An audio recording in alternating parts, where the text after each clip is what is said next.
Hello les amis, je vous retrouve pour une nouvelle vidéo sur le football européen et la Ligue des Champions 2024-2025 et je vais vous présenter le résultat en statistique du match PSV Eindhoven contre Juventus Turin, un match qui avait lieu ce mercredi 19 février 2025 pour le compte des 16e de finale retour et le PSV Eindhoven a gagné 3 buts à 1, ce qui leur permet de se qualifier pour la suite de cette compétition, puisqu'au match aller, la Juventus Turin l'avait emporté 2 buts à 1, et au match retour, le PSV Eindhoven a gagné avec un plus grand écart, un match qui s'est joué en prolongation. Donc dans cette vidéo, on va revenir rapidement sur les buts de cette rencontre, mais surtout sur les statistiques des deux équipes pour comprendre un petit peu ce qui a pu se passer dans ce match, et on terminera la vidéo donc par le prochain adversaire, ou plutôt prochains adversaires possibles pour le PSV Eindhoven qui est donc qualifié pour les huitièmes de finale. Alors, une victoire 3-1, le PSV Eindhoven, il y avait 0-0 à la mi-temps, le PSV Eindhoven a ouvert le score par Perisic à la 53e minute.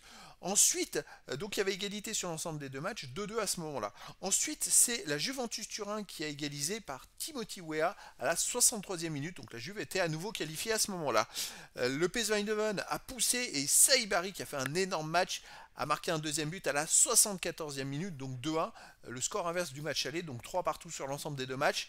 Il y a eu donc prolongation, et en prolongation à la 98e minute, le PSV Eindhoven a marqué un troisième but par Flamingo, et finalement ils ont tenu jusqu'à la fin de la prolongation, et puis malgré les assauts, je dirais, de la Juve, mais malgré tout, le PSV Eindhoven a quand même bien poussé et fait quand même de belles choses pour contrecarrer les plans de la Juve. Alors on va voir les stats maintenant.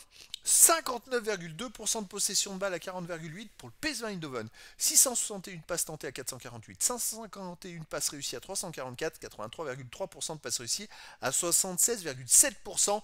Le PSV Eindhoven a quand même bien dominé la rencontre. 19 occasions à 12 pour le PSV, 25 tirs à 15, 10 tirs cadrés à 4, 8 tirs contrés à 3, un poteau à 0 par contre pour la Juve, un hors-jeu partout. Le PSV a été vraiment très fort. Alors je sais que c'est des stats qui sont gonflés par le fait qu'il y a eu 30 minutes de plus, puisqu'il y a eu des prolongations, mais quand même, 19 occasions à 12, 25 tirs à 15, 10 tirs cadrés à 4, c'est plus du double de tirs cadrés. La victoire de 3-1 est largement méritée. Et les autres stats, 6 corners à 5 pour le PSV, 26 centres à 21 pour le PSV, 13 interceptions à 9 pour le PSV, 23 tacles à 21 pour la Juve, 76 duels gagnés à 67 pour la Juventus, 7 arrêts à 3 pour la Juve, 20 fautes à 14 pour la Juve, 3 jaunes à 1 pour la Juve, aucun carton rouge. Bon, dans la plupart des stats, c'est vrai que le PSV a fait jeu égal avec la Juve, il n'y a pas trop d'écart, on va dire, sur toutes ces stats-là. Mais ce qui compte, c'est la percussion. Et dans l'ensemble des occasions, le PSV a été au-dessus collectivement dans le nombre de ballons touchés et surtout l'utilisation de ces ballons. Et ils ont vraiment mérité leur victoire et leur qualification. Alors c'est une surprise, hein, parce qu'on ne s'attendait pas à ce que la Juve n'ait pas assez de répondants. De toute façon, la Juve était favori pour la qualif. Mais au final, le PSV, ils ont fait le boulot, hein, franchement, ils ont fait le boulot. Et c'est donc le PSV qui se retrouve en huitième de finale. Alors, justement, les prochaines rencontres, le PSV jouera les huitièmes de finale, le match aller le 4 ou 5 mars et le match retour le 11 ou 12 mars.